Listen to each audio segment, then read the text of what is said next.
वसवावे घर देवे बरे निरंतर संग आसने शयनी घडे भोजनी गमनी संकल्प विकल्प मावळोनी पुण्य पाप संग आसनी शयनी घडे भोजनी गमनी तुका म्हणे काळ अवघा गोविंदी सुकाळ संग आसनी शयनी घडे भोजनी गमनी. काय म्हणतात महाराज?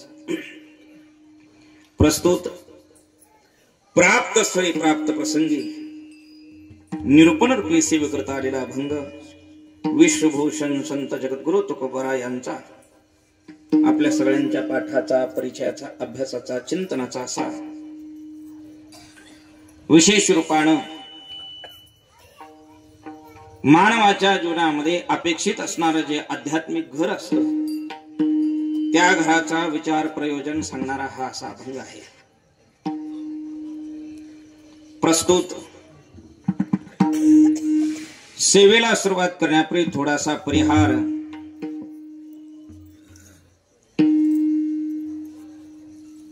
या शिरढोण गावातील आपल्या सगळ्यांच्या परिचित असणारी परमार्थातील उच्च पदापर्यंत जाऊ पाहणारी अशी एक व्यक्ती ज्यांचं नाव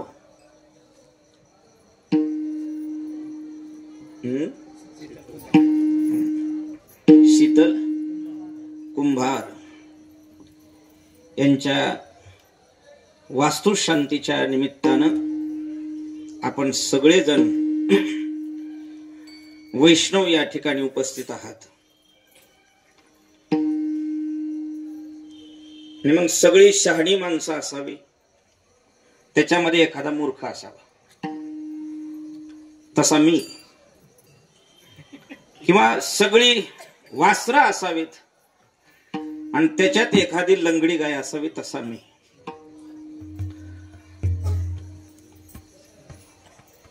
या पदावर बसण्याच्या योग्यतेचा, उभा राहण्याच्या योग्यतेचा मी अजिबात नाही.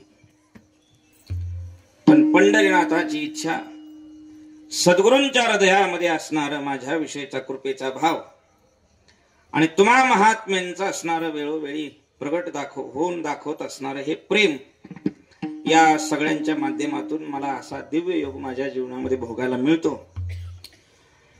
याला देव दुर्लभ असा संगम म्हणायचं.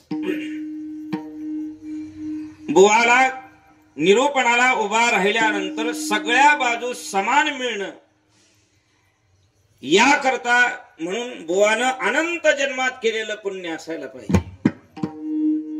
आणि तसं पुण्य मग माणूस म्हणून जन्माला आल्यानंतर उदयाला येतं. आणि म्हणून असा प्रसंग माझ्या जीवनामध्ये आला की मला माझं आनंद नाव आई वडिलांना ठेवल्याचं सार्थक वाटतं. अतिबहू गुणाची अशी मोल मंडळी संप्रदायामध्ये आहेत आणि संप्रदायाच्या अतिबहू मोल गुणाच्या मंडळींच्या सेवेमध्ये ही बहुमोलाची माणसं आपला वाटा आपल्या आपल्या परीने उचलणारे आहेत. तसं हे कुंभार बुवांचं घराणं 4 पिढ्याचं संप्रदायाचं आहे. आजोबा, वडील, मुलगा आणि आता आज नातू. तेवढ्या बाबतीत जरा आम्ही करंट एका पाळायचे, कारण आम्ही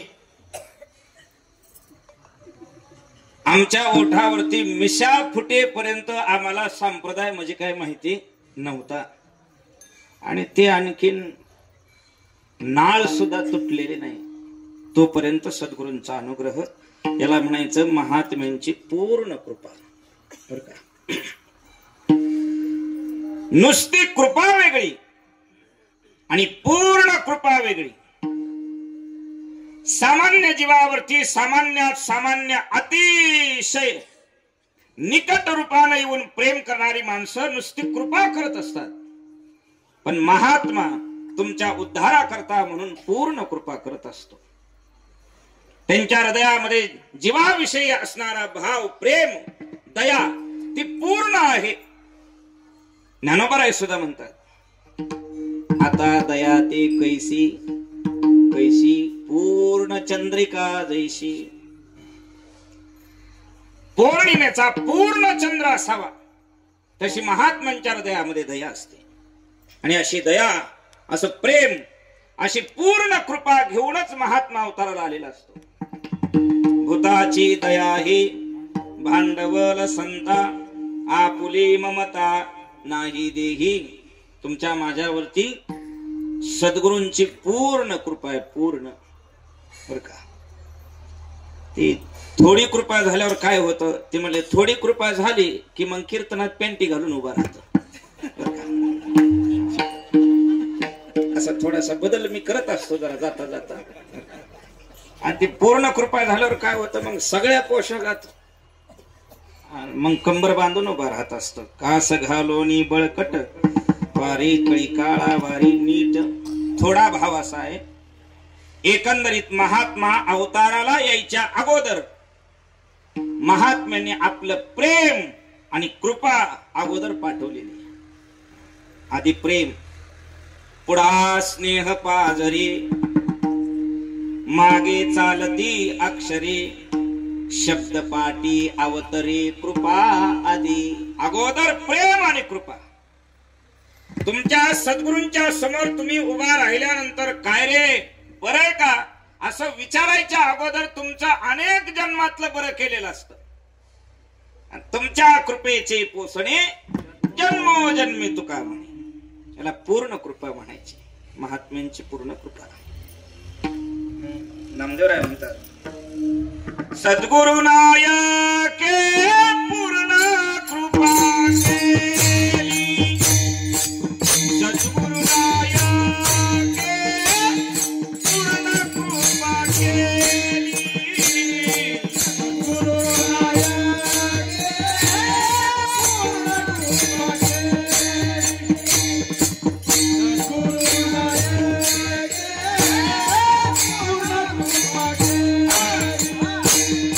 सद्गुरु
Jawab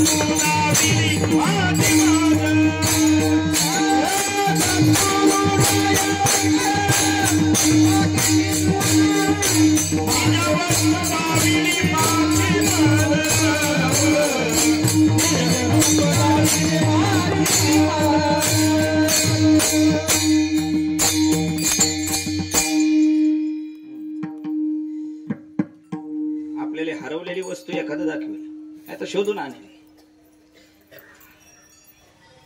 कुणी चांगली दुकानं दाखवेल, कुणी चांगला रस्ता दाखवेल, ह्या मार्गे जा, तुम्हाला टोल बसणार नाही. बर, कुणी प्रपंचाचा मार्ग दाखवेल, कुणी व्यवहाराचा मार्ग दाखवेल, कुणी चांगलं हॉटेल दाखवेल. महाराज इथं नॉनव्हेज नसतं, जावा. ते स्टँडवर उपाशीच फिरायला लागले, इकडे तिकडे बघायला लागले, जेवायचे का, इथं शाकाहारी आहे. लईच एखादा असल जिवाळ्याचं, ती म्हणेन आता पुष्पा पिक्चर दाखवतो. कुणी पिक्चर दाखवेल. दाते बहुत असती परी न देती साचार. एकमेव सद्गुरुनाथ आहे जे पूर्ण कृपा करतात आणि निज वस्तू दाखवतात. माझे रूप मज दाविले डोळा, धर्म जागो सद्गुरु महिमा, देही दाविला देव. म्हणून म्हणावं लागलं तुकोबरायला, रवी दीप हिरा दाविती देखणे, अदृश्य दर्शने संताची मावळवीत विश्वाभास, नवल उदयला चंदांसो, अद्वयाब्जिने विकासो बंधू आता. तसं सद्गुरुनाथांच्या कृपा पात्र आपण सगळेजण आहात. सद्गुरुनाथांनाही तुम्हा महात्म्यांनाही वंदन करून थोडस आणि या अभंगावर काय बोलता येते का असं बघूया. आता मालकांच्या नंतर किंवा एखाद्या महात्म्याच्या नंतर पुन्हा काहीतरी शास्त्र अध्यात्म हे सांगणं म्हणजे आमच्या एकनाथ महाराजांच्या ओवी सारखे. ज्ञानेश्वरी पाठी जो ओवी करील मराठी, तिने अमृताची ताटी जाण नरोटी ठेविली. ज्ञानोबारायांची ज्ञानेश्वरी सांगून झाल्यानंतर कुणी जर गीतेवर भाष्य करण्याकरता ओवीची रचना करत असेल तर त्यांनी अमृताच्या ताटामध्ये नरोटी ठेवल्यासारखं आहे. तसं मालकांचं श्री गुरूंचं आशीर्वचन त्यांचं प्रवचन झाल्यानंतर पुन्हा उभा राहून कीर्तन करणं म्हणजे अमृताच्या ताटात नरोटी. आता मी नरोटीच आहे तुमच्या समोर बघा. मग त्यांनी पाणी प्यायचं का अमृत प्यायचं तुमचं तुम्ही ठरवा. नाही कुठं वापरायला आला तर सकाळी पाणी तापवाय चुलीच्या खाली घाला आम्हाला चुलीत एकदाच म्हणा असं म्हणा. बरं, या एकनाथ महाराजांच्या संशोधित ओवीच्या नंतर कुठल्याही महात्म्यानं पुन्हा गीतेवरती ओवी केली नाही. आणि या वचनाला धरून जगद्गुरु तुकोबारायांनी सहज बोलल्यानंतर वेद बाहेर पडला तरीही ओवीची रचना केली नाही. कारण संतांचे उपदेश आमुच्या मस्तकी किंवा वचन न मोडी बोलिले ते, म्हणून ज्ञानोबारायांनी अभंग केले. बंडगर मालक म्हणले 10,000 अभंगांच्या गाथ्यामध्ये तुकोबारायांनी गीतेवरती भाष्य केलेलं आहे, पण एका श्लोकाला एक अभंग लिहिलेला आहे. धृतराष्ट्र उवाच धर्मक्षेत्रे कुरुक्षेत्रे समवेतायुत्सवा मामका पांडवा शैव किम कुर्वत संजय. या अभंगाच्या अर्थ, या श्लोकाच्या अर्थाचा एक अभंग रचायचा. अशी अभंगाची गीता किंवा अभंगाच्या गीतेचं भाष्य 10,000 अभंगांच्या गात्यामध्ये आहे. आपल्या प्रारब्धात असलं तर बघायला मिळेल असं म्हणून, पण ओवी केली नाही.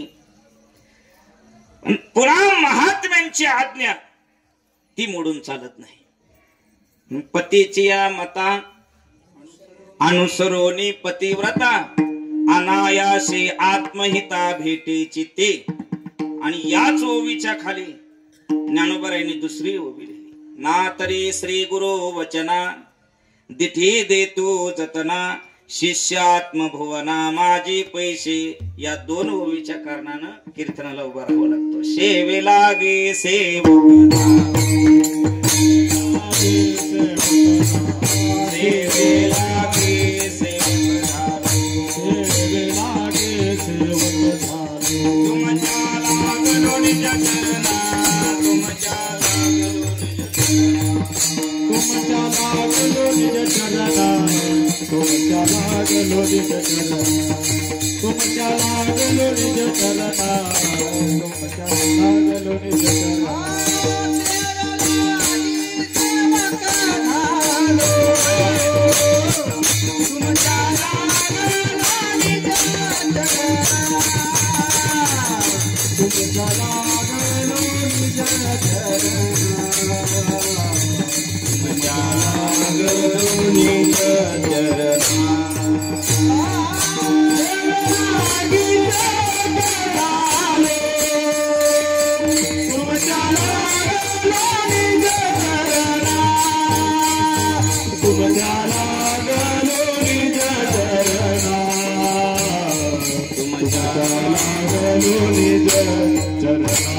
प्रस्तुत अभंगामध्ये जगद्गुरु तुकोबारायांनी आध्यात्मिक घराच्या विषयी थोडासा भाव या अभंगामध्ये प्रकट केलेला आहे बरं का. अभंग अतिविशेष आणि चिंतनीय अभ्यासपूर्ण व्यक्तीच्या मुखातून श्रवण ऐकावं या अभंगावर असा अभंग आहे. आणि दुर्बळाच्या समोर सेवे करता आले नाही. थोडी संगती बसली नाही. आम्ही दुर्बळ आहेत पण आमच्यामध्ये असणार बळ म्हणजे आम्ही तुमचे सेवक आहेत. तुमचे मी दास संताचे दुर्बळ आणि करोणी सांभाळ राखा पायी. आम्ही संपूर्ण जीवन जगत असताना आमच्या जीवनामध्ये 3 प्रकारची घरं आपल्याला पाहायला मिळतात. 3 प्रकारची घरं. त्याचा अभ्यास आम्ही सारखं करतो. त्याच्यातली 2 घरं ही प्रारब्धावर उभा राहिलेली असतात. आत्यंतिक प्रयत्नानं प्राप्त झालं असं नाही, प्रारब्धाच्या जोरावरती. आणि 1 घर आहे त्याला प्रयत्नाची पराकाष्ठा करूनच तिथपर्यंत पोहोचावं लागतं. प्रारब्धाने प्राप्त होणारं पहिलं घर आहे ते म्हणजे आमचा देह. हे प्रारब्धाशिवाय नाही. 7 पाचाची गोठली प्रारब्धे हे आकारले. किती जणांचं एकत्रित केलं? उष्ण 5 जणांचं. पंचमहातत्वांचा हा देह जीवाचं घर आहे. याच्यात राहणारा कोण आहे? जीव. ते मरत नाही. ह्या घराची अवस्था कमी झाली की प्रारब्ध योगानं त्याला सोडतं दुसऱ्या घरामध्ये जात. जीवन देखे मरण धरी नवे सांडी जीर्ण कस वासांश जीर्णानी यथा विहाय नवानी गृह्णाती नरोपराणी तथा शरीरानी विहाय जीर्णान्यानी संयाती नवानी देही. एवढ्या एका मोठ्या श्लोकावरती ज्ञानोबारायांची एकच ओवी.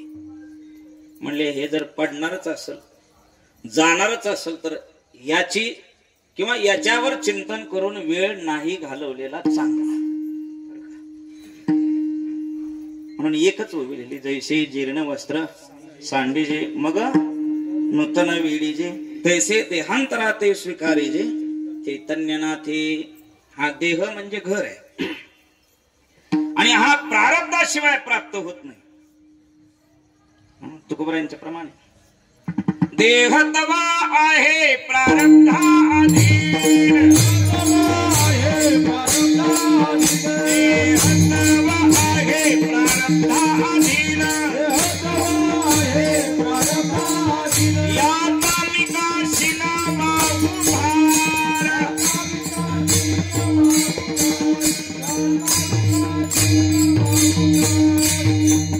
देह तवा आहे प्रारब्धाधीन.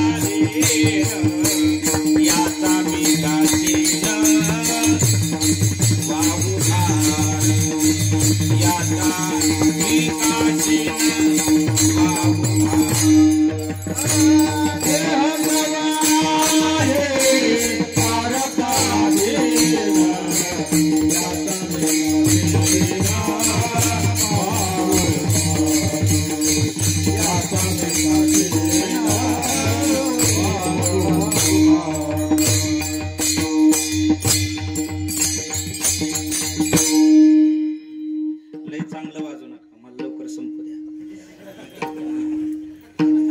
देह तवा आहे प्रारब्धाधीन असं म्हणलं. कबीरदासांचा दोहा आहे. पहिले प्रारब्ध रचा पाचे रचा शरीर.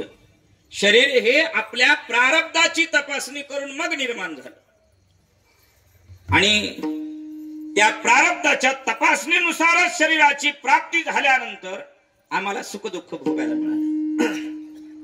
आगा कर्मी जे उरावे तेही सुख दुःखी फळावे तया ते भोगावया यावे देहा एका. म्हणून खूप सुलभरित्या सांगितलंय. सुख झालं नाचत बसू नका, दुःख झालं रडत बसू नका. सुखे संतोषान यावे दुःखे विषादान भजावे.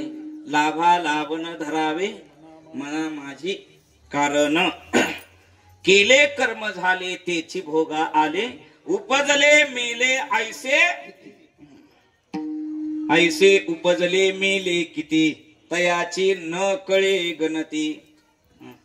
आता काय पुण्यतिथीचं कीर्तन नाही, पण हा देह संबंधाचा असणारा कार्यभाव म्हणून तुमच्या समोर असं सांगावं लागतं की जीवाच्या राहण्याकरता म्हणून पंचमहाभूताचं स्थूल प्राप्त झालेलं शरीर हे एक घर आहे आणि याची शाश्वती नाही.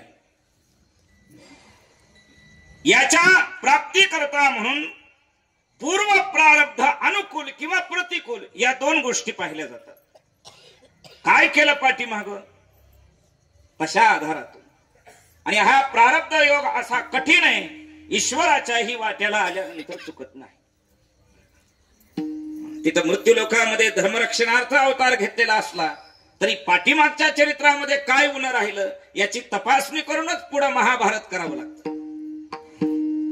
आपल्या सगळ्याला माहित आहे रामप्रभूने झाडाच्या पाठीमागे उभा राहून बाण कोणाला मारला? वालीला. नाही लक्षात आलं ना म्हणायचं तुम्हालाच मारला. बसा वालीला आणि मग ते खाली पडले वाली.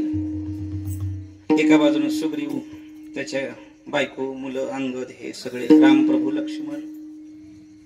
आणि तसल्या मरायच्या प्रसंगाच्या वेळी आमच्या रामप्रभूकडे बघून त्यांनी हात जोडून म्हणले, प्रभू धर्मासाठी अवतरित झालात. यदा यदा हि धर्मस्य ग्लानिर्भवति भारत अभ्युत्थानम अधर्मस्य तदात्मानं सृजाम्यहम्. काय आले माणसं आहेत ना? असू द्या, सध्या माणसंच आली पाहिजेत. आता काय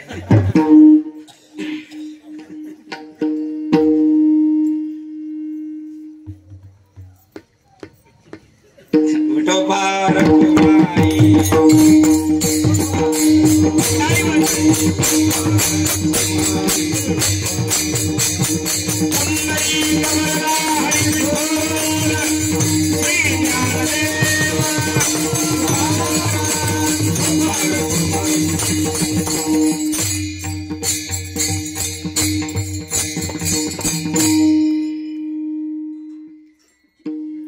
धर्माच्या स्थापनेकरता अवतरित होता प्रभू, पण अधर्म झाला.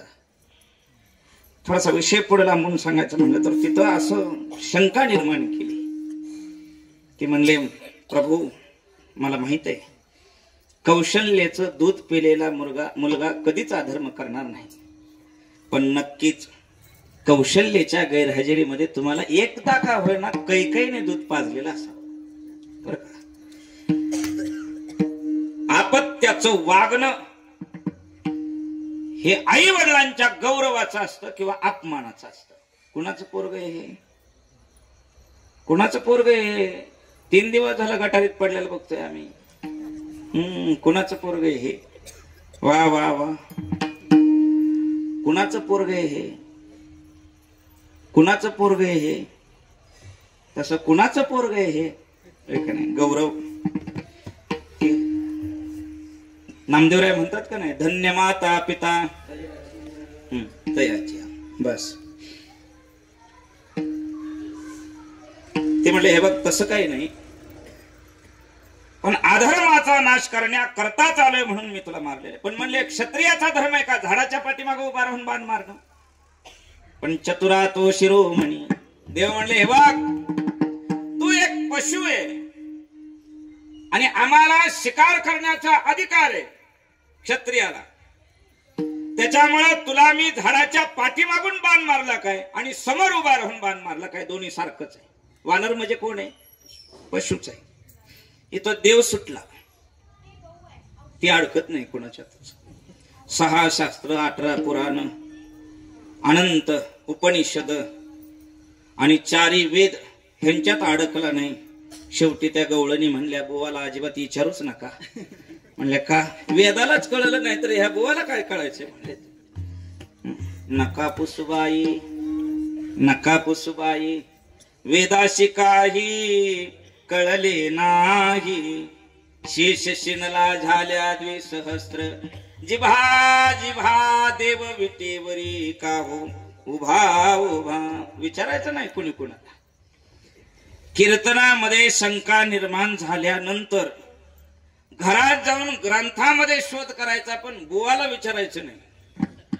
विचारला तर बुवा म्हणेन पुढल्या वर्षी तुमचं कीर्तन आणि तुम्ही आम्हाला नको. म्हणजे का ते शिरडोन मध्ये गेले आडवं लावतात माणसं. आडवं कशाला? भाडे अभ्यास कर की मग. कशाला आडवं लावतात सांग. आडवं लावायचं सांगतो. बर, चरित्र घडला प्रभूंच्याकडनं. सुग्रीव हे सूर्यपुत्र आहे आणि वाली हा इंद्रपुत्र आहे. बरोबर आहे का? म्हणा की आता अभ्यास करून येत जा की म्हणा सांगत.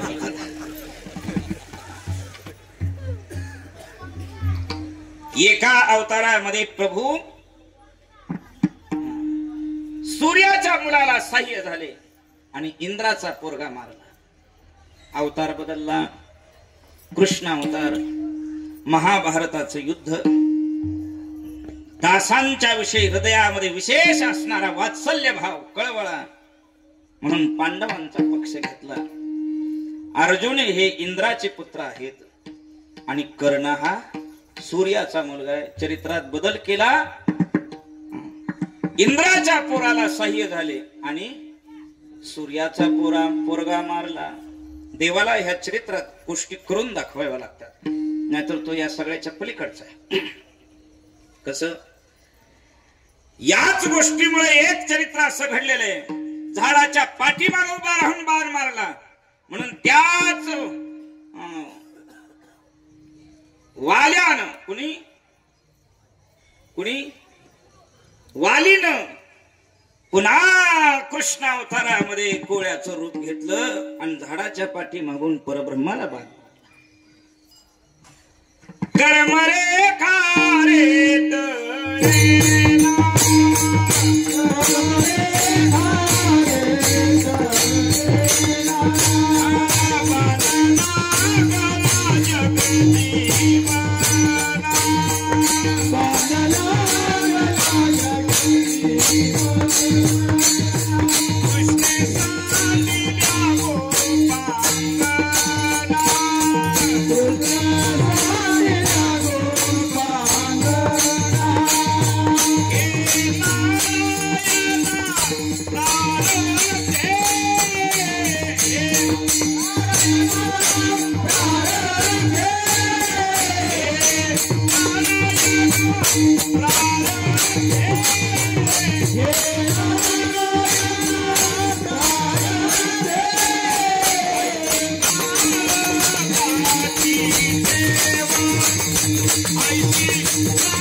बाण लागला जगज्जीवना काय तो मांडव्या ऋषी वाहिला शुळी एक ओजाला वदेता. मांडव्य ऋषी ते 14 वर्षाच्या आतमध्ये किंवा त्याच्यापेक्षा जरा कमी वयात झालेले सगळे अपराध माफ असतात. 14 पर्यंत नका जाऊ, जरा अलीकडे तुम्ही 4थ्या वर्षालाच पोरग मोबाईल देऊन एवढं हुशार केलेलं असतं. आता ते काटछाट झाली. पण इथं यांना चोरीच्या आळावरती मांडव्या ऋषींना सुळावरती दिलं. जा विचार न करता यमधर्माकडे गेले. का म्हणले महाराज बघा तुमचं चरित्र. काही पाठीमागच्या जन्मामध्ये तुम्ही शौचविधीला बसले असताना तुमच्या जवळ आलेला काजवा याची लाईट कशी काय पडते असं म्हणून त्याच्यामध्ये काटा टोचून मारलेला आहे. 1 किडू मारलं. किती? फक्त 1च किडू मारलं. इथं गावदेवीची जत्रा आल्यावर घराघरात माणसं जेवढी तेवढी बकरी येतं. ते कबीरदासांचा दोहा आहे. बोकडानं गवत खाऊनच मांस वाढवलेलं असतं. घास खा के मांस बडाया तरी सुद्धा उलटी निकले खाल. मारायचं उलट टांगायचं ना असं कातड वडून काढायचं. काय खाल्लं होतं? गवतच खाल्लं होतं. काय? घास खा के मांस बडाया उलटी निकले खाल. मांस खा के मांस बडाया फिर क्या होगा हाल. ते उगा आपलं कापायच्या टायमाला खायच्या टायमाला आठवायचं. हे तर लय डोकं चालवायचं. माझं पुढं कसं होईल एवढं आठवायचं. पुन्हा तसं आठवलं की मग जरा मनामध्ये थोडा देव काहीतरी एखादं चरित्र दाखविल आणि मग मागवारीला यायची अक्कल येईन. पुन्हा 10मी दिवशी माळ घालायची अक्कल येईल. 1 किडू मारलं तर तपाच्या जोराशी पुण्यपणे थोर तीर्थरूप सर्व तीर्था मंत्राचा अवतार देव आणि शक्ती सूर्य तैसा विचारता. मांडव्य ऋषी एका बाजूला आणि सूर्य एका बाजूला उभा करावा. सूर्य लोपल एवढा तप होत तरी सुद्धा ते कोण्या जन्मातलं प्रारब्ध या जन्मामध्ये का होईना एवढा महान तपस्वी झाला तरी सुद्धा भोगावं लागलं. हे सोडत नाही. महात्म्यालाही सोडत नाही. हे चरित्र दाखवले. आणि म्हणून जीवाला राहण्याकरता प्राप्त झालेलं जे घर आहे ते प्रारब्ध योगामध्ये प्राप्त झालेलं आहे. हे प्रारब्ध योगानच याचा सांभाळ होणार आणि याचा शेवट सुद्धा प्रारब्ध योगानच होणार. ही माडी ज्यावेळेस पडायची का नाही त्यावेळेस सुद्धा प्रारब्ध योगच बघितलेला असतो. याला अशाश्वत क्षणभंगूर असं म्हणलेलं आहे. याचा भरवसा धरायचा नाही.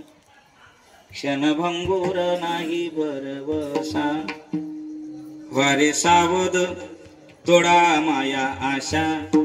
काही नचले मग गळा पडेल फासा. पुढे हुशार थोर आहे ओळ सागा. राम राम स्मरा आदी. म्हणून करा करा खिरापती नटा नटा कीर्तन वृत्ती.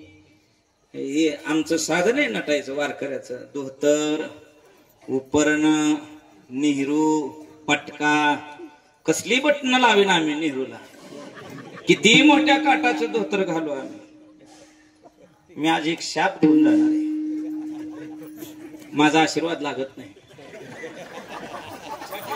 पण माझा शाप लागतो.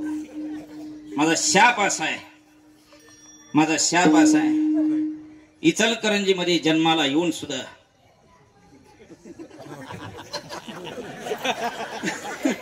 जे धोतर घालीत नसल आणि पटका बांधित नसल त्याचा जन्म पुन्हा आदिवासी समाजामध्ये होणार. आदिवासी समाजामध्ये जिथं आईच्या आणि बापाच्याच अंगावर वस्त्र नसणार ह्याला बघायला सुद्धा नाही मिळणार. आई तशीच आणि बापही तसाच. मग मारा जंगलातली प्राणी खावा. मग ती म्हणजे थंडी वाजायला लागली म्हणले हे काय कोल्ह्याची साल घाला म्हणजे कातड. मग असं चैत्रातलं ऊन पडल रसरशीत. तुमची आई मासे धरायला बसलेली असल नदीच्या काठाला गळ टाकून. तुम्ही तिच्या मांडीवर असाल आणि मांडीवरून अचानक तुम्ही खाली उतरायला. तुम्ही मातीत असं बसायला आणि तिच्या गळाला मासा लागायला एकच गाठ पडणार. जवळ मासा बाहेर काढत नाही तवर तुम्हाला अजिबात उचलायची नाही. आणि मासा काय लवकर बाहेर यायचा नाही. तुम्ही म्हणाल कस काय, तिथं गळ घालणारा मीच असणार असं. ते काय, वस्तूला किंमत नसते का वस्तूला किंमत असते, हे आपलं आपण तपासायचं असतं. रुबाबाई म्हणून काय अभंगाचं चिंतनच असे. मुख्य मूलभूत गरजामध्ये अन्न, वस्त्र आणि निवारा, त्याच्यातला आपण देहाचा विचार करून पुढे चाललेलो आहे. कुणाला राग आला असला तर, कुणाला राग आला असला तर त्यांनी उद्यापासून रोज धोतर घालायला सुरुवात करा. माझ्या काही बापाचं जात नाही. आणि नसलं घालायचं तर मरोस तर तसंच राहा, पॅन्ट सुद्धा घालू नका. आम्ही तुम्हाला खाली बसू कीर्तनात. काय म्हणतात महाराज,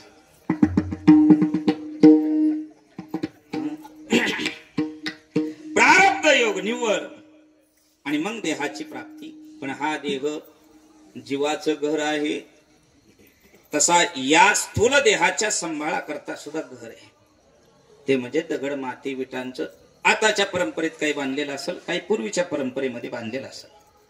पण याही घरा करता म्हणून आवश्यक तेवढं प्रारब्ध असावं लागतं. काही काही मुलं स्वाभाविक राजाच्या पोटी जन्माला आली, घर बांधायचा अट्टास आहे का? अजिबात नाही. त्यांना धन दौलत कमवायचा काय अट्टास आहे का? नाही. उत्तम प्रकारच्या प्रारब्धामध्ये जन्माला आली. आणि काही काही घर म्हणजे काय असतं हे सुद्धा आयुष्यभर कळालं नाही. प्रतिकूल प्रारब्ध, या अनुकूल प्रतिकूल प्रारब्धावरच स्थूल देहाच्या सांभाळा करता असलेलं घर प्राप्त होतं.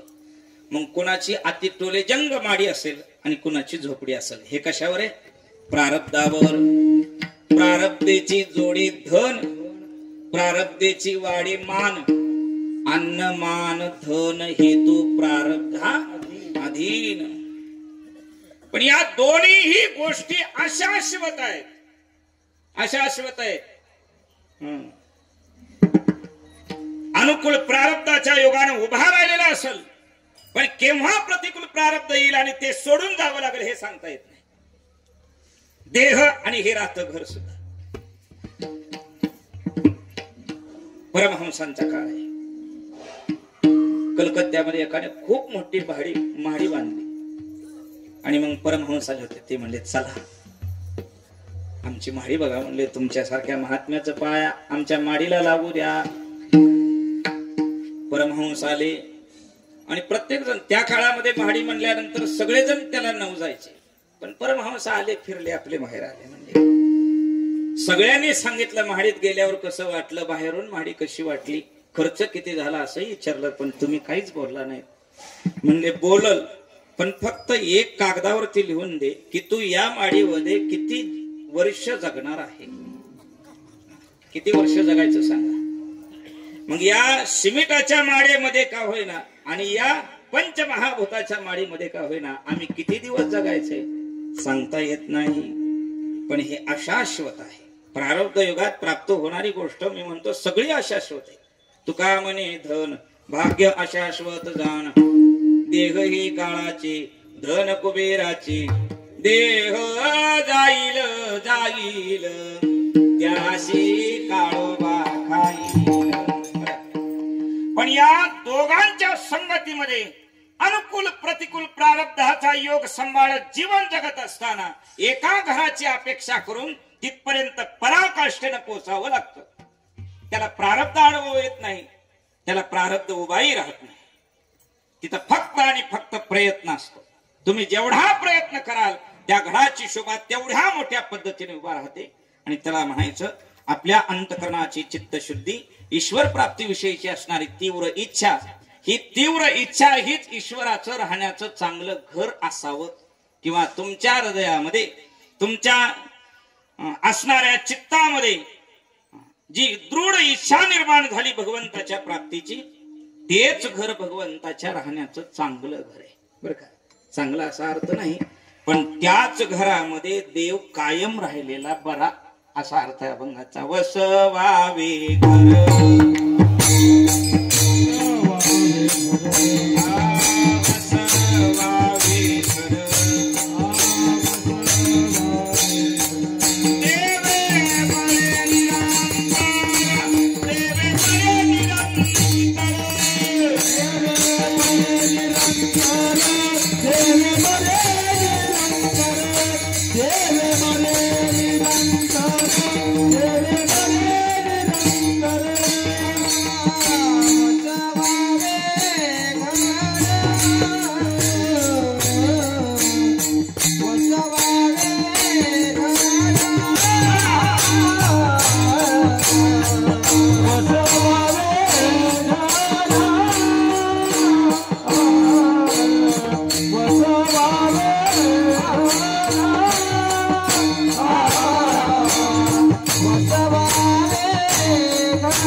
हे बरे निरंतर, निरंतर देवे घर वसवावे हे बरे, असा अन्वय अर्थ महात्म्यांनी केलेला आहे. नाहीतर देव बसवलेलं किंवा देव बसवायचं घर बरं, हा मग बरं म्हणला असा अर्थ घेतला तर एक चांगलं होईल आणि एक वाईट घर होईल. तर तसं नाही. ज्या चित्तामध्ये, ज्या हृदयामध्ये, त्याच्यामध्ये म्हणजे त्या घरामध्ये देव निरंतर बसणं हे चांगलं आहे, असा अर्थ बरे निरंतर. आणि मग सगळेजण नाशिवंत घराला उभा करण्याच्या पाठीमागे लागतात, जाणून घेऊन पाठीमागे लागतात. पण देव निरंतर बसावा या घराच्या उभारणी करता म्हणून प्रयत्नात पडत नाहीत. म्हणून गावामध्ये बोटावर मोजणे एवढी माणसं कीर्तनात असतात, प्रवचनात असतात, दिंडीमध्ये असतात. बोटावर मोजणे एवढी माणसं गायन करतात, बोटावर मोजणे एवढी माणसं वादन करतात, बोटावर मोजणे एवढी माणसंच बर का कार्यक्रम कीर्तनाचा, प्रवचनाचा, भजनाचा करतात. बोटावर मोजना एवढीच माणसं पंक्ती घालतात, अन्नदान करतात, वस्त्रदान करतात. बोटावर मोजना एवढीच माणसं बुवाच्या चपला चोरून नेतात. सगळी नाही, ती बी माणसं बोटावर मोजण्या एवढीच असतात. प्रयत्नाची पराकाष्ठा देव निरंतर राहावा अशा घराच्या उभारणी करता असावी. तुकोबरायांचा तो भाव आहे. बसवावे घर, तिथं अखंड तू नांदला पाहिजे. अखंड सतत म्हणतात, सतत कृष्णमूर्ती सावळी खेळे हृदय कमळी. आणि त्याच्या करता म्हणून असणारे हे नियम आहेत. या घराच्या उभारणी करता जसं अनेक प्रकारचं साहित्य लागतं, देहाच्या उभारणी करता जसं पंचमहाभूतात आदी करून तत्वाचं साहित्य लागतं, तसं चित्तामध्ये भगवान परमात्मा राहावा ते घर निर्माणासाठी होण्यासाठी सुद्धा अनेक गोष्टी लागतात. आणि त्याच्यामध्ये आता म्हणलेलं प्रमाण काय? आता म्हणलेलं प्रमाण सतत कृष्णमूर्ती सावळी खेळे हृदय कमळी शांती क्षमा दया जवळी जीवे भावे अनुसरल्या. यांचं आवश्यक मटेरियल असावं लागतं, साहित्य असावं लागतं.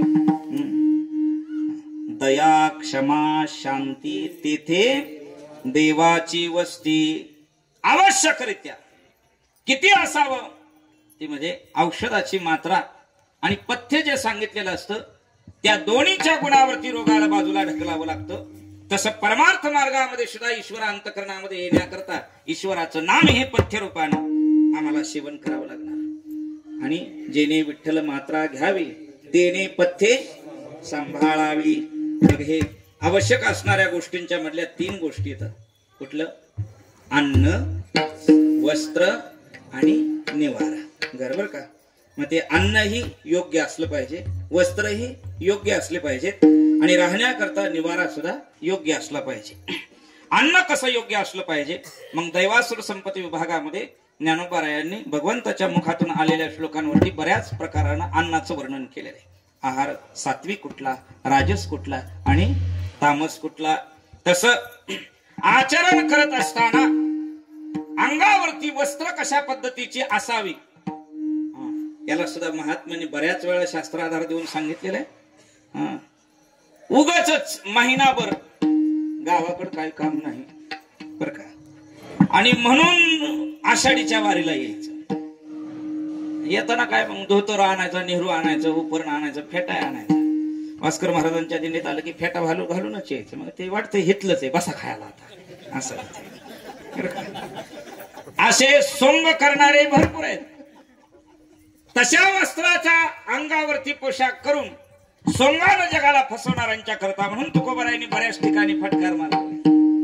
तुकोबाराय म्हणले संन्याशाच्या वेश उत्तम प्रकारे धारण करणारा भगव्या रंगाचा संन्याशी समजून लोटांगण घालणं हे मूर्खपणाचं लक्षण आहे. असं जर असल भगवा घालणारा संन्याशी तर मग कुत्र्याचा स्वाभाविक रंग भगवा असतो, त्याला म्हणायचं का संन्यासी? भगवे तरी श्वान सहज वेश त्याचा. तुकोबाराय म्हणतात सहज त्याचा जन्मताच भगवा रंग झालेला असतो. अशी सोंगा करणारी, वस्त्राच्या विषयी सोंग करणारी ही माणसं असतात. पण अशाने ईश्वराची प्राप्ती होत नाही. सोंगे छंदे काही देव जोडे ऐसे नाही. या सगळ्या गोष्टी युक्त असा असाव्या लागतात. बर का. मितला बोली बोली जे, मितला पावली चाली जे, आहार तरी मवी जे मितुलाची. म्हणून चौकदाराने हळूच सांगितलं मधली चाल घ्या आता. तर प्रमाणात तसं दिलं ना, मितला बोली बोली जे, थोडक बोला आता बास करा. काय ते ओवी ज्ञानोबरायांची शब्द कल्लोळ अमृताची. वाचे बरवे कवित्व, कवित्वी बरवे रसिकत्व, रसिकत्वी परतत्व, स्पर्शो दैसा तुकोबरायांचा अभंग. युक्त आहार विहार नेम इंद्रियाशी सार, नसावे बासर निद्रा बहु भाषण, प्रमाणामध्ये सर्व काही असावे. अति प्रमाणामध्ये जीवन जगताना ह्या वस्तू सांभाळाव्या लागतात बर का. घर आवश्यक आहे, काय अन्न आवश्यक आहे, वस्त्र आवश्यक आहे, तसा निवारा सुद्धा आवश्यक आहे. मग हृदयामधलं घर जसं हे घर राहत असताना सगळ्या सुविधांनी युक्त असावं अशी अपेक्षा असते, तशी पांडुरंगाची सुद्धा ज्याच्या हृदयामध्ये राहायला जावं, ज्याच्या चित्तामध्ये राहायला जावं, ते सुद्धा त्याच्या सोयीने युक्त सगळं परिपूर्ण असावं अशी त्याची इच्छा असते. म्हणून ते कसं असावं महात्म्यांच्या हृदयाचं वर्णन करून सांगितलं. मृदू सभाय नवनीत तैसे सज्जनाचे चित्त. बरं आणि प्रमाणानं असं सांगतात, असं जर चित्त निर्मळ झालेलं असलं तर मग हा मी कधी राहायला येऊ असं विचारत नाही, तो येऊन राहिलेला असतो. तुका म्हणे चित्त करावे निर्मळ, येऊन गोपाळ राहे तेथे. बरं आणि एक प्रमाणे तसं, आणि एक प्रमाणे तसं हे स्वच्छ केल्याशिवाय त्याच्यामध्ये तो येत नाही. बोलावा विठ्ठल, पहावा विठ्ठल, करावा विठ्ठल जीवे भाव, येणे सोशे मन झाले हव भरी परत माघारी, बंधनापासोनी उकलल्या गाठी, देताले मिठी सावकाशे.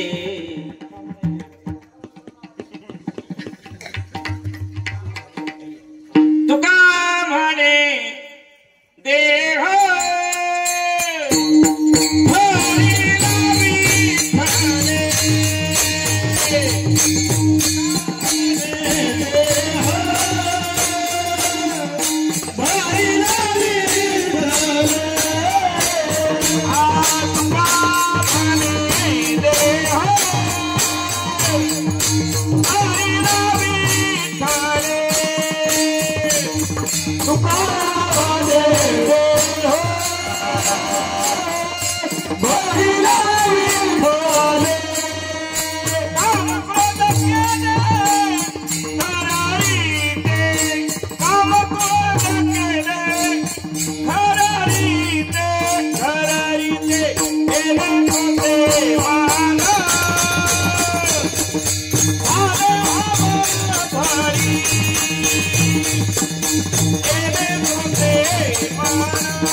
आता कीर्तन झाल्यावर तुमचा मार खाणार पण आम्ही ऐकणार नाही.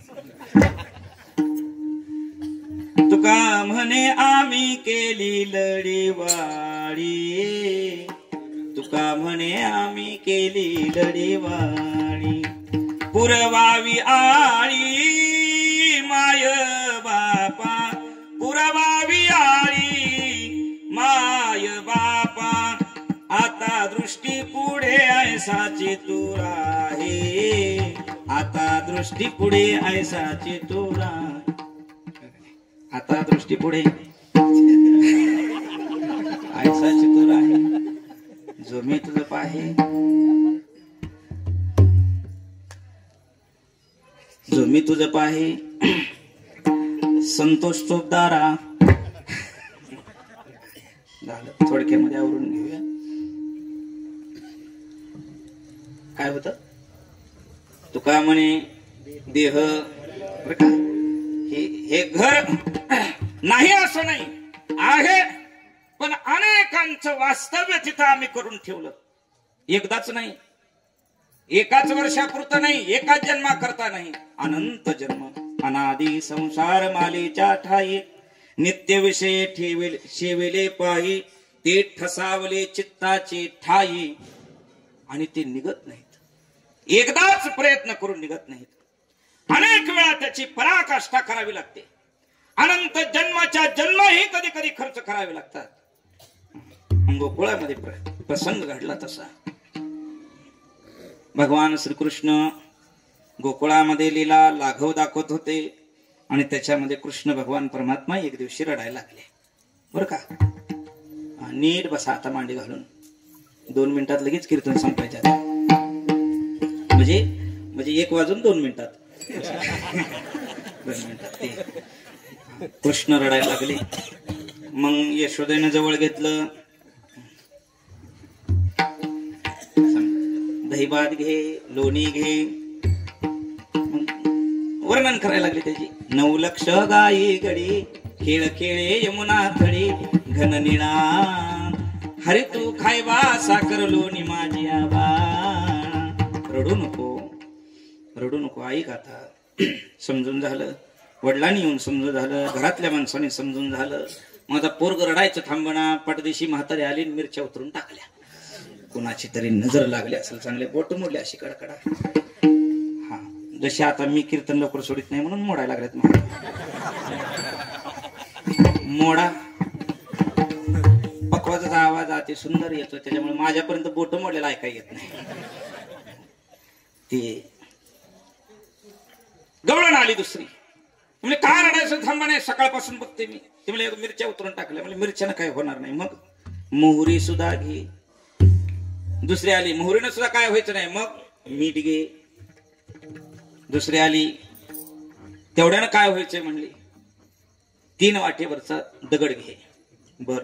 दुसरी आली, म्हणली 3 वाटीवरची माती सुद्धा घे. बर. पुन्हा आली एक जण, ती म्हणली अगं असं कर. म्हणजे काय, म्हातारीच्या मान पसली आंबाड्यातली केस काढून घे. ती यशोदेनं चापसून बघितलं तर म्हातारीचा आंबाडाच लागला, मोच लागायला लागलं नुसतं. ते यशोदा राग राग म्हणली आता असं करा, ह्या म्हातारीलाच उतरून टाका तिच्यावर.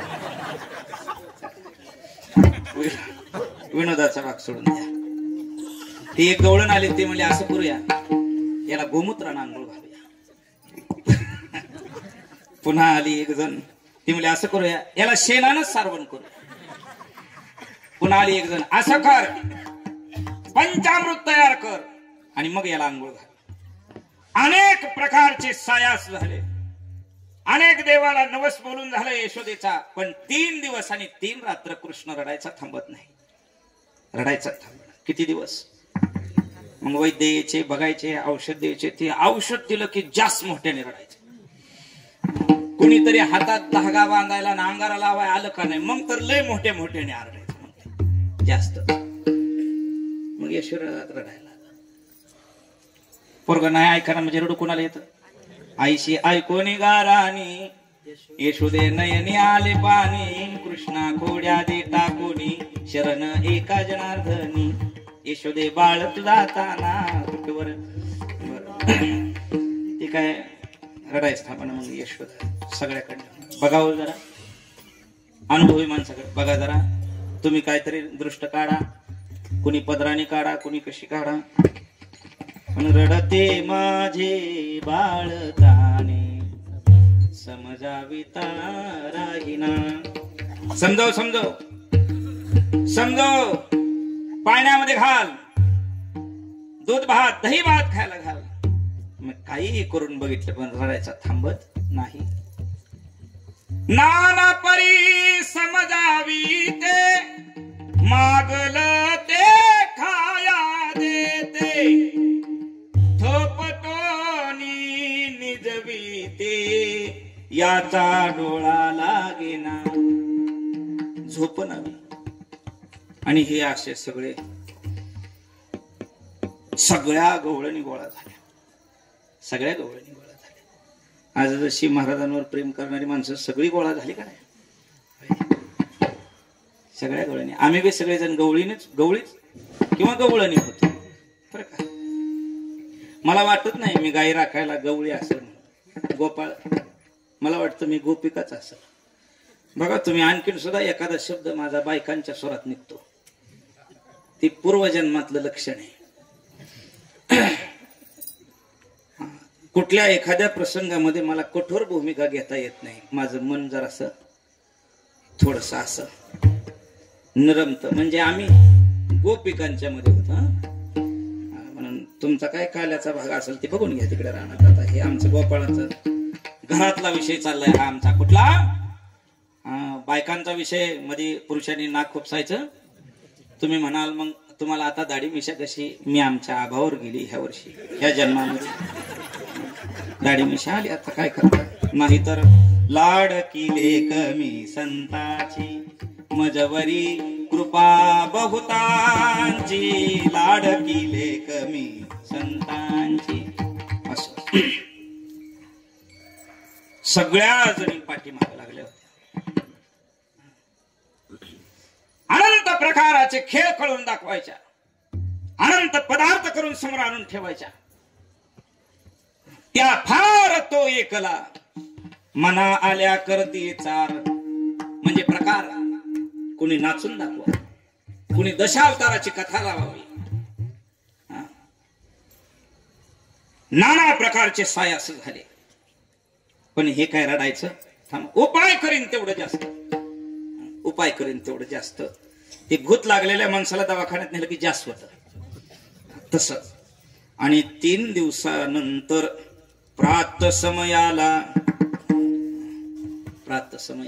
दिवस उगवलेला आणि वाण देण्याच्या घेण्याच्या निमित्तानं आमच्या यशोदेच्या आनंद बाबांच्या वाड्यामध्ये आणि राधिकेनं प्रवेश केला. अशी वाड्यामध्ये राधिकेनं एक पाय उंबऱ्याच्या आत आणि एक बाहेर. एवढ्यात काय झालं सांगा? यशोदेच्या मांडीवर पाय खोडून रडणार पोरग तात्काळ उभा राहिलं. लगेच उभा राहिलं. 3 दिवसाचं रडू कुठं चेहऱ्यावरून गेलं हे कुणालाच समजेना. आणि रडायचं तर नुसतं थांबलं. असं रडणं, थांबणं, उठून बसणं आणि मोठमोठ्यानं हसून राधेकडे हात उंचावून धावत जाणं ही एकच क्रिया घडली. पळत गेला, कडकडून मिठी मारली, मोठमोठ्यानं हसायला लागला. त्या गवळणी मग रडायचं थांबलं. पोरग आता उठल्या सगळ्या जणी. चिंता लय झाली होती ना.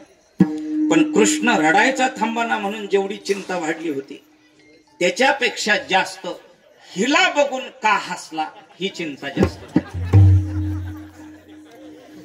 हिला बघून का हसला?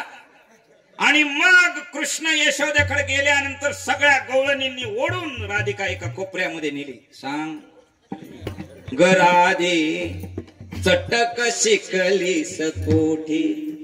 सांग 2-3 दिवस काय बंगालला गेली होती का बंगाली विद्या शिकायला? तुला काहीतरी जादू टोना येतो. लेकरं रडवायची आणि हसवायची ही विद्या कुणाकडे शिकली सांग? ती म्हणली झालं काय? मला काही माहितीच नाही रडायचं ना हसायचं तर. ती म्हणली अगं 3 दिवस झाला आम्ही रात्रंदिवस या पोराच्या मागे लागलो. किती दिवस? 3 दिवस. 3 दिवस झाला याच्या मागे लागलोय आम्ही. तरी सुद्धा अनंत सायासाना हा समजायचा राहिला नाही. आणि तो वाड्यात आलेली बघितल्याबरोबर पळत जाऊन हसत तुला मिठी मारतो. कारण काय? एकदम मग हे ऐकलं की राधेचा अंग असं थरथरलं. सुंदर वर्णन केलं एका कवीनं. राधेला हा प्रश्न विचारल्यानंतर अष्टसात्विक भाव हृदयामध्ये एवढे प्रगट झाले की त्या एका एका भावाचा प्रभाव असा शरीरावर पडला की अगदी क्षणामध्ये तिच्या चेहऱ्यावरती असा एक विशेष उद्विग्न भाव निर्माण झाला. आता काय उत्तर द्यावं यांना, मी काय उत्तर देऊ? तिला 3 दिवस रडत होतं हे त्यावेळेस कळालं. इतकी व्याकुळ अंतकरणानं ती सांगायला लागली की नाही, हातातल्या बांगड्या आपोआप खाली पडल्या. एक राधा आहे आणि एक रुक्मिणी. रुक्मिणीला देवानं विचारलं, रुक्मिणी तुझं माझ्यावर प्रेमच नाही, तू प्रेम करायचं नाटक करते असं म्हणल्याबरोबर रुक्मिणीच्या हातातनं बांगड्या खळखळ खळखळ खाली पडायला लागल्या. एका क्षणामध्ये, एका क्षणात नवऱ्याने असं म्हणलं म्हणून एका क्षणात वजन एवढं कमी झालं. किती प्रेम असेल हे तर जेवढा नवरा लांब जाईल तेवढं वजन वाढतंय. आता सगळं माझ्या ताब्यात, नाच ग नाच नाच, तुला किती लांब पुतवर नाचायचं तेवढं नाच. तुझा एक पाय पंढरपुरात आणि एक आळंदीत ठेवून नाच. तुझा पाय आळंदीकडे आला की आम्ही देहूला जाऊ, तुझा पाय देहूला आला की आम्ही पंढरपुरात येऊ, तुझा पंढरपुरात पाय आला की आम्ही पैठणला जाऊ. कशी नाचायची तशी नाच, वस्त्रासकट नाच, नाही तर बर ती. आणि अशी राधा डोक्यावर आंबाडा बांधलेला तो सुटला,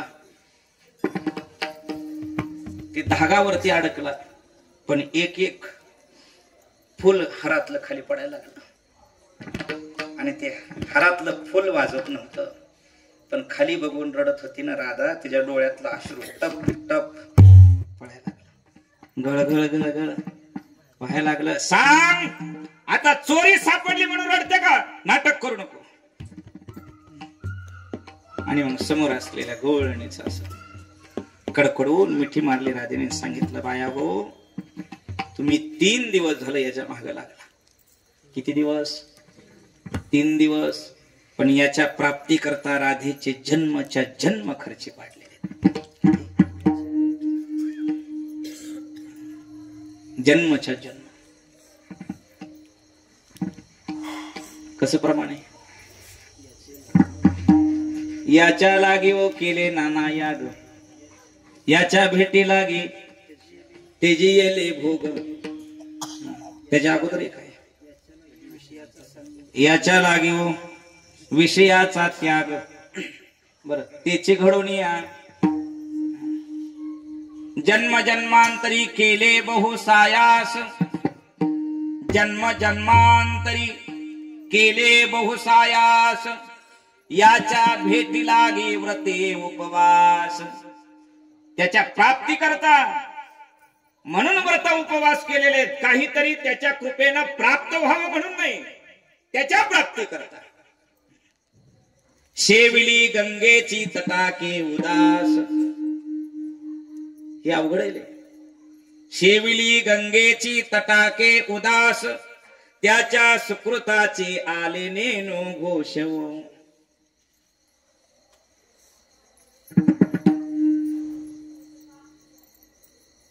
जन्मच्या जन्म याच्या मागे पळाले, जन्मच्या जन्म म्हणून म्हणून तेची घडून या आले अनायासे.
घरामध्ये घर बी तसं करावं लागतं. त्या घरामध्ये तो येऊन राहण्याकरता प्रारब्ध योग कारणीभूत नाही.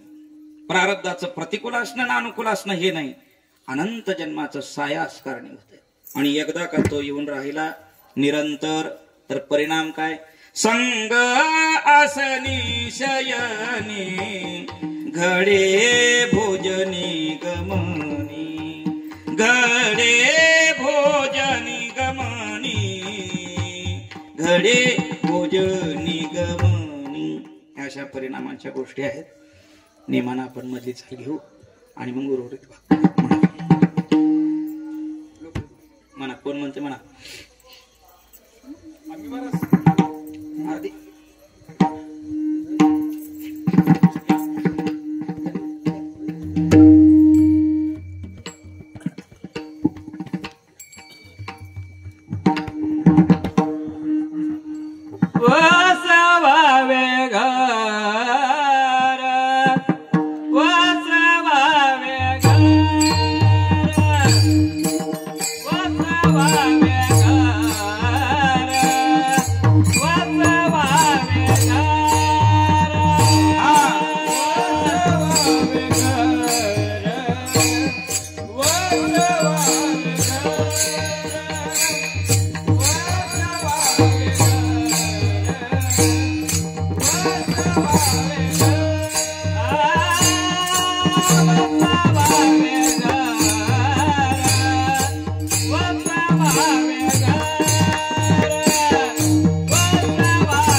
कुमार मामा काटे महाराज.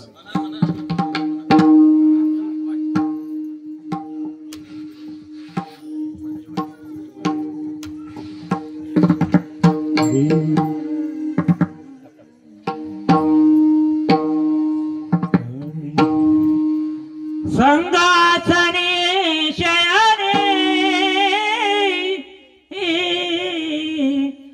संगासने शयने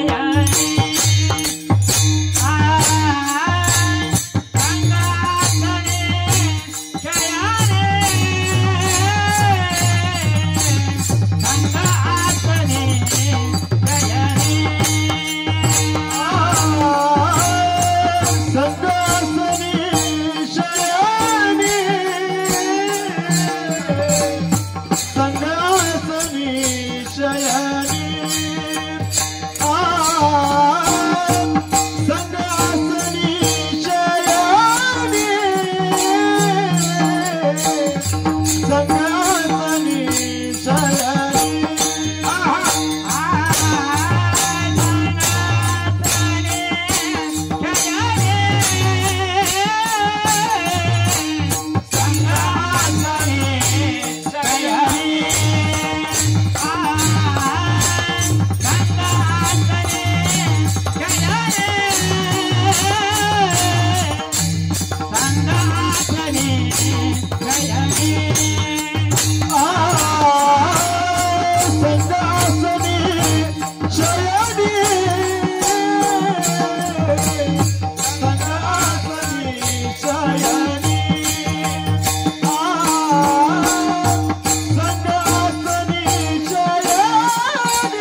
भो